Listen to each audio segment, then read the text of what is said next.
अभी तक हमने देखा कि कुरान पाक का जो मकसद है, जितने भी अंबिया कराम आए, जितनी भी वही की तालीमात आई, उनका नुक्ता मास का जो था वो तौहीद का कलमा था कि ला इलाहा इल्लल्लाह, कि अल्लाह के सिवा कोई इबादत के लायक नहीं, कोई इलाह नहीं और किसी की हाकमियत नहीं। फिर हमने देखा कि तौहीद के तहत इंसानों को कितनी आज़ादी फराहम की गई, कितनी जहनी, फ़िक्री, मुआशी, शख्सी आज़ादी फराहम की गई। उसके अलावा हर किस्म की तफरीक, हर किस्म के बॉर्डर्स, हर किस्म की नस्ली, कौमी, लिसानी, जिनसी तफरीक को ख़त्म कर दिया गया और दुनिया के जितने भी वसाइल हैं, कुदरती वसाइल और इंसानों के पैदा करदा वसाइल, वो सब के सब तमाम इंसानों के लिए मसावात की बुनियाद पर फराहम करने का हुक्म जारी कर दिया गया और ऐसे मुआशरे को जन्नत की मिसाल देकर बयान किया गया और इंसानों को ये बता दिया गया कि हर मोमिन का, हर तौहीद परस्त का ये फ़र्ज़ है कि वो ऐसे मुआशरे की क़याम की जद्दोजहद करे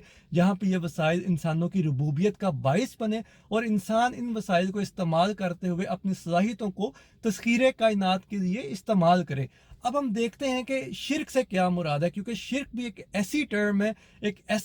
ऐसी इस्तिलाह है जो कुरान पाक में जा बजा इस्तेमाल की गई और अंबिया को भी इस बात की तंबीह की गई कि देखो मुशरिकीन में से ना हो जाना, देखो कहीं ऐसी रविश ना इख्तियार करना जो अल्लाह के कानून के खिलाफ जाने वालों की हो। तो इससे क्या मुराद है, इसके सिलसिले में हम देखेंगे दुआए इब्राहिमी भी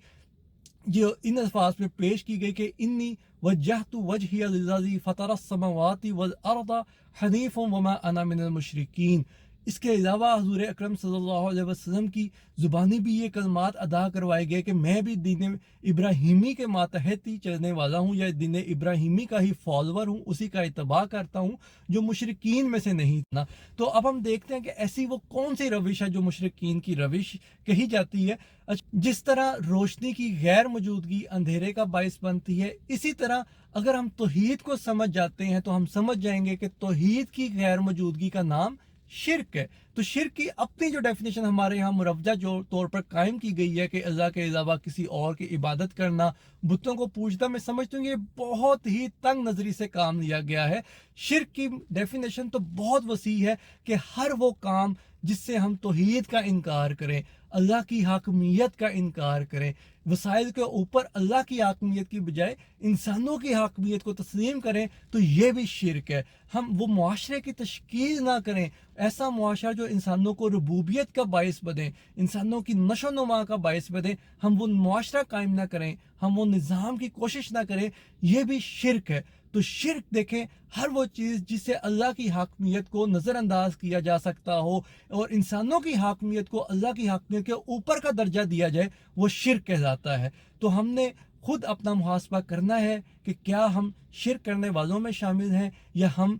तौहीद परस्त हैं। तो हमारे लिए कुरान पाक ने बज़ाहिर बहुत सारी आयात की सूरत में हमें बता दिया कि शिर्क क्या है और तौहीद क्या है, और यहाँ तक बता दिया कि दीन इब्राहिमी जो था वो तौहीद के ऊपर मबनी था, उसमें शिर्क का एक शाइबा तक नहीं था। और यही एडवाइस, यही हदायत नबी अकरम सल्लल्लाहु अलैहि वसल्लम और उनकी वसादत से जमात मोमिनीन को मिली कि देखो किसी भी तौर पर शिर्क की रविश को इख्तियार न करना, किसी भी तौर पर तफरीक का बायस ना बनना, किसी भी तौर पर इंसानों की हाकमियत को इस दुनिया के ऊपर तस्लीम न करना। तो ये वो शिर्क की रविश है जिससे हर इंसान, हर ऐसे फ़र्द को जो जमात सालिहीन, जमात मोमिनीन का रुकन है, उसको मना किया गया है। तो हम आइए खुद अपना मुहासबा करें, खुद एहतसाबी करें और देखें कि हम कहीं शिर्क का शिकार तो नहीं हो चुके। बहुत शुक्रिया। अल्लाह हाफ़िज़।